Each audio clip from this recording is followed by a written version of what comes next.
Today we are cooking the okpa, so here we go.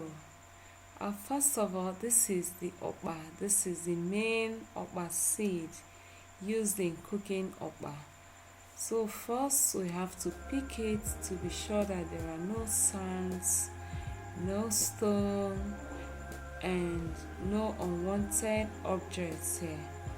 So after picking it, we take it straight to the grinding. Of course, we have to grind it very dried. And here is my sieve. I'm going ahead to tie it to the bowl which I'll be using. As you can see, I have to tie it very, very firm. This sieve is neat.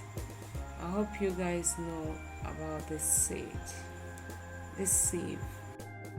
So the next thing is to get the dried okpa. This is it. I'm scoping it small, even as we sieve it, just like as I'm doing.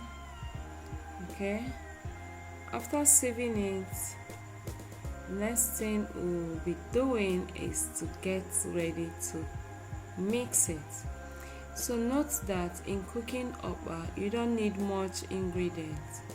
Just the salt and the pepper is very, very okay for you.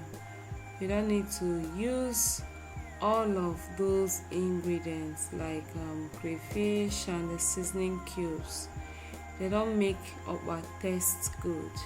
Salt, pepper and oil with your water and your okpa is good. Have you hit the subscription button yet? If you have not, kindly do so. Thank you. You are well appreciated. So you make sure you sieve all. You can even sieve it and leave it, and then you can be cooking it gradually. Here is a sieved okpa.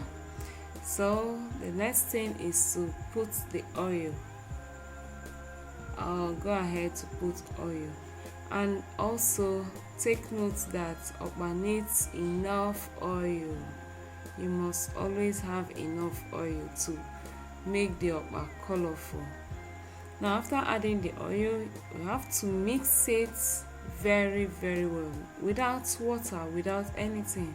Make sure it is totally blended to avoid it having some kind of seeds.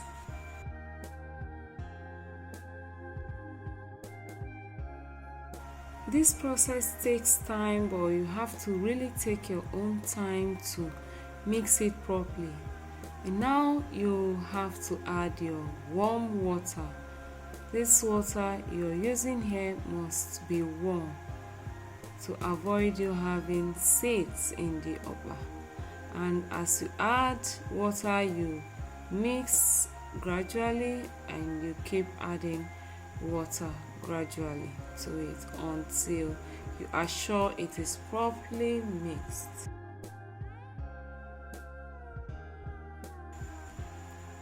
So you continue mixing and adding the water. Add this water gradually, guys. Do not be in a hurry to add water. So keep mixing and making sure you are kneading it well. At a point you start having a soft batter, but even at that, keep adding your warm water. Do not use too much hot water to avoid it causing you harm on your hands.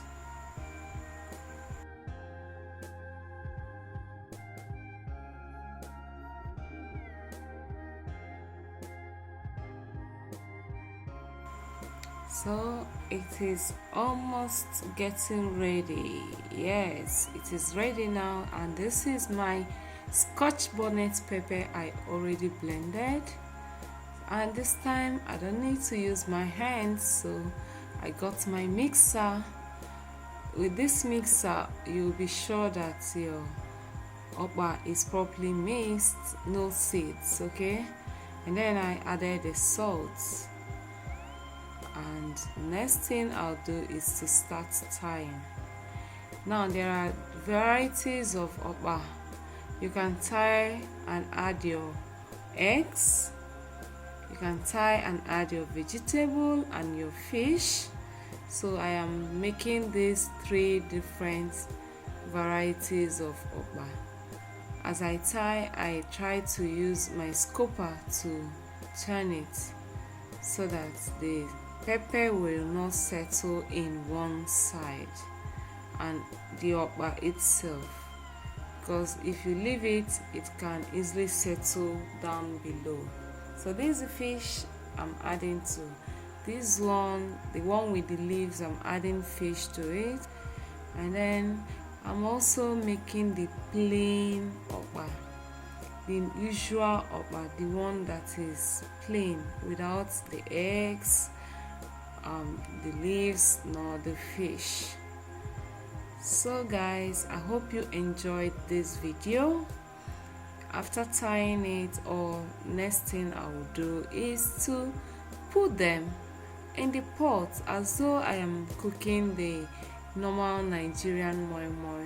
Okay, yes, that's the next thing I will do after tying them. Okpa does not really take much time to get done.